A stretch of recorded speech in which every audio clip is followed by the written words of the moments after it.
Es que lo realmente llamativo es que ayer este técnico dijese que ese mensaje estaba preparado desde las 6:30, que se podía haber lanzado a esa hora y no a las 8:11 de la tarde, que es cuando se lanzó. La gran duda es qué sucedió en ese espacio de tiempo y quién decidió retrasar el envío del mensaje y por qué. Bueno, en un instante va a llegar Miguel Ángel Revilla, que ya anunciaba que a él le iba a hacer un roto si tenía que abonar esos 50.000 euros que le está pidiendo el rey emérito. Vamos con otro de los grandes asuntos de la actualidad. Un técnico de emergencias contradice en el juzgado la versión de la Generalitat Valenciana. Dice que la tarde de la Dana se habló ya de enviar un mensaje hora y media antes de que finalmente se mandara a los móviles de los valencianos y a él. Sí, el técnico que declaró ayer, lo que dijo en su declaración es que él ese día estaba teletrabajando y fue a las 6:36, 18:36 de la tarde, cuando recibió una llamada del subdirector de emergencias, Jorge Suárez, y que ya le informó de que era posible, de que estaban barajando la posibilidad de enviar un mensaje de alerta. En este caso era por el posible colapso de la presa de Forata, que fue el primer peligro que se vio o del cual se habló en el CECOPI. Nos dice el técnico, o eso es lo que ha llegado a la prensa, que no fue hasta las 19:57 cuando vuelve a recibir una llamada y ahí sí le confirman que se va a enviar este mensaje de alerta, pero en este caso va a ser a todos los ciudadanos de la provincia de Valencia por el riesgo que podía conllevar las lluvias torrenciales que hubo esa tarde. Esto contradice la versión de Salomé Pradas cuando declaró en esta instrucción. En su declaración lo que dijo fue que hasta las 7 de la tarde no se barajó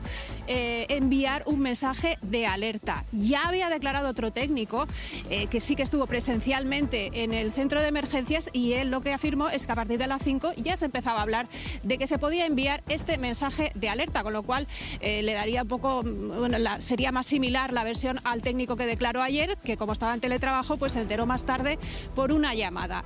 Vamos a ver si poco a poco se van aclarando las circunstancias de lo que ocurrió esa tarde en el centro de emergencias del CECOPI. Este mensaje se pudo enviar a las 6:36 de la tarde del día de la Dana. ¿Por qué se tarda tanto y se manda el mensaje a las 8:11? Se lo he preguntado yo personalmente, no me han sabido responder. Según el técnico encargado de validar ese mensaje, fue el subdirector de emergencias quien le pidió que estuviera preparado.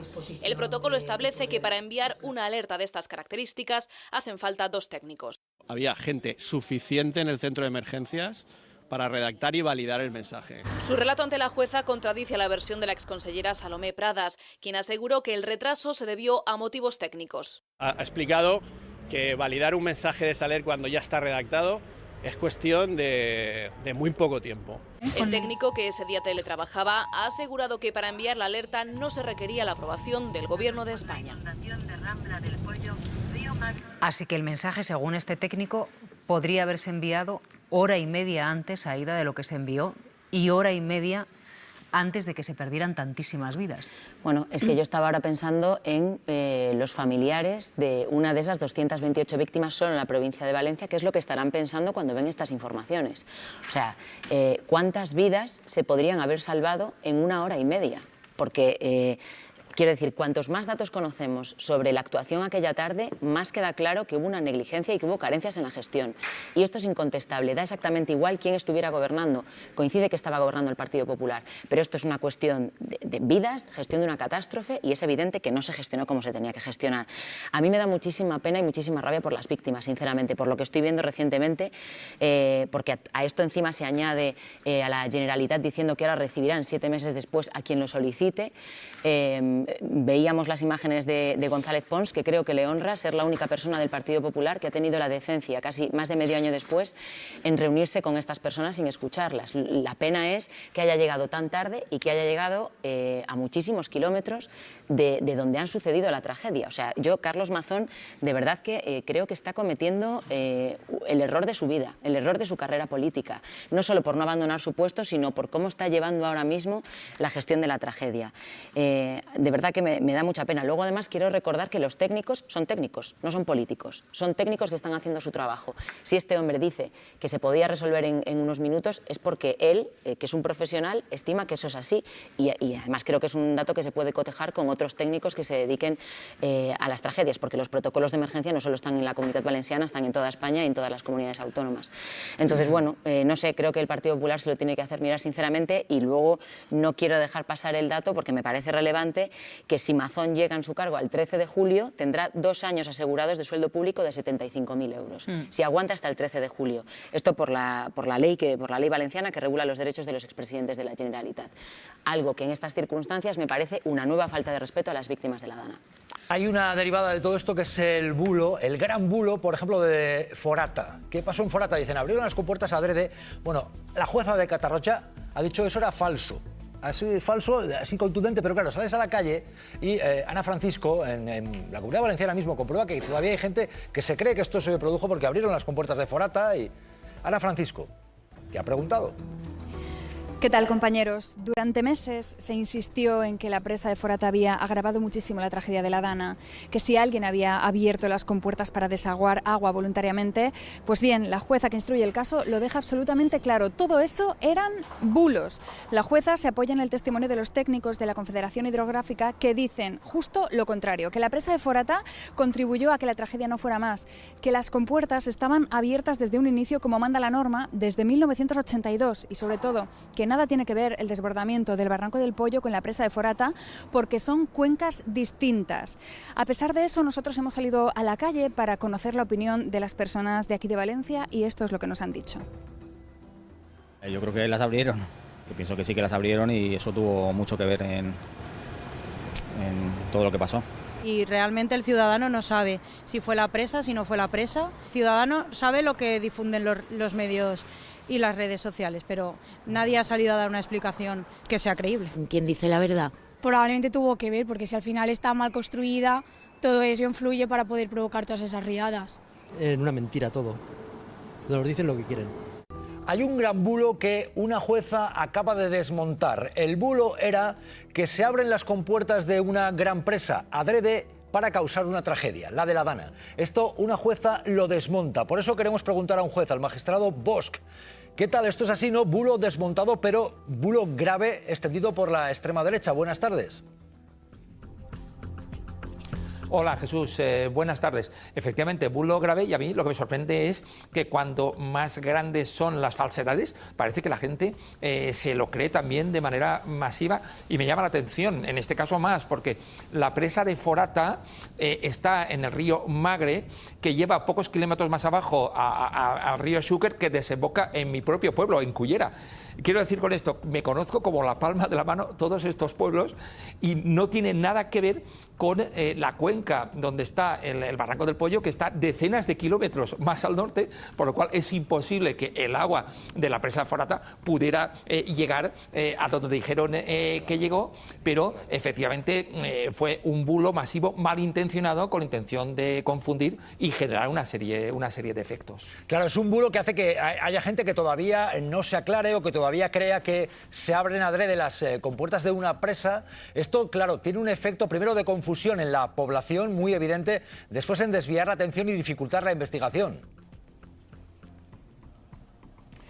Efectivamente, dificultar la investigación, pero también desviar el foco de atención, porque mientras que en la legislación vigente está bastante claro que la gestión de una emergencia corresponde al gobierno autonómico valenciano, desviando hacia la presa de Forata y otros discursos que se han planteado, se busca claramente incorporar a esas responsabilidades al gobierno central, que evidentemente si el gobierno ha incurrido en cualquier negligencia o error, pues tendría que responder, pero está clarísimo que la presa de Forata, el río Magre, el río Xúquer no tienen nada que ver con las poblaciones que están pegadas a Valencia, al sur de Valencia, que es por donde circula el barranco del Pollo. Por tanto, desviar la atención de manera malintencionada para generar confusión, incluso entrar en una batalla de relatos cuando hay más de 200 personas personas que han muerto, cuando hay gravísimos daños, a mí me parece no solo una gravísima irresponsabilidad, sino un elemento que debe hacernos reflexionar sobre cómo hay que actuar institucionalmente contra los bulos tóxicos, contra las mentiras masivas, contra las falsedades industrializadas que se difunden por las redes a millones de personas, y esto efectivamente debería hacernos reflexionar. ¿Cuánto daño hacen los bulos, magistrado Bosch? Y luego hay gente pues como esta jueza que está llevando a cabo una investigación, pero no sin presiones. Está habiendo muchas presiones diciendo que es una jueza inconveniente, pero ahí está intentando combatir de entrada, por ejemplo, tal cantidad de bulos. Yo creo que es importante remarcar que la magistrada instructora que lleva el procedimiento no ha ido a buscarlo, no ha tenido ningún interés en que le llegue. Le ha tocado por azar, como nos llega a los jueces, como regla general, cuando nos llegan los asuntos. Se lleva ese asunto en su juzgado porque Catarroja es el partido judicial que tuvo muchísimos fallecidos y muchísimos daños, y por eso lo lleva a juzgado de Catarroja. Le podía haber tocado a otro juez de ese partido judicial, y si la catástrofe hubiera sido en otro sitio, hubiera sido el juez de otro sitio. Por tanto, a mí me parece que debemos respetar la actuación judicial, que además está llevando adelante un trabajo enorme, con autos muy trabajados, muy motivados. Quien no esté de acuerdo, por supuesto, que en un Estado de Derecho puede recurrirlos, pero una cosa es eso y otra presionar, atacar a la jueza, inventar todo tipo de bulos para confundir a la opinión pública, porque en estos momentos yo creo que las víctimas merecen una reparación adecuada, y en el ámbito judicial esto implica dejar trabajar correctamente a la justicia. Hay dos preguntas muy concisas que le quiero hacer. La primera, por lo que vamos sabiendo de las decisiones de esta jueza, ¿está pendiente y puede llegar la imputación de Mazón? La magistrada instructora en varias de sus resoluciones ya ha dicho que las muertes eran evitables y que los avisos remitidos a la población fueron tardíos e incorrectos.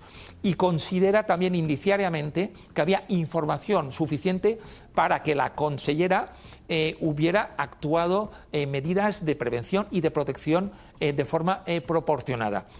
Hay que practicar todavía diligencias de instrucción, pero hasta ahora la magistrada considera que Mazón no puede declarar como testigo porque hay elementos indiciarios que pueden incriminarle y que por eso puede declarar como imputado voluntariamente, porque ella no lo puede citar ya que es aforado, solo lo puede citar el Tribunal Superior.